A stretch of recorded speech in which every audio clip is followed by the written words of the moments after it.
রবিবার 21শে অগ্রহায়ণ 1432, ইংরাজি 7th December 2025 শুভ সময়গুলো জেনে নেওয়া যাক।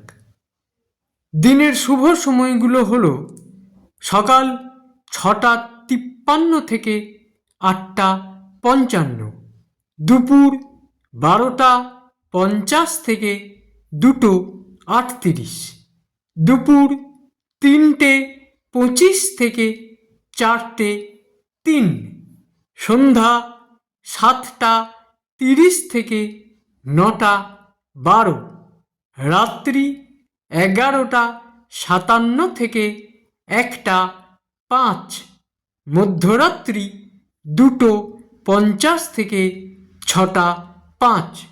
প্রত্যেক দিনের শুভ সময়গুলো আমি দুদিন আগেই আপলোড করে দিই YouTube channel astro guide, Facebook page কিছু কথা এবং আমার ফেসবুক আইডি শ্রী দিবাকরে। দিনের ইম্পর্ট্যান্ট কাজগুলো যদি এই সময়ের মধ্যে করা যায় তাহলে অনেক বেশি ভালো ফল পাওয়া যায়।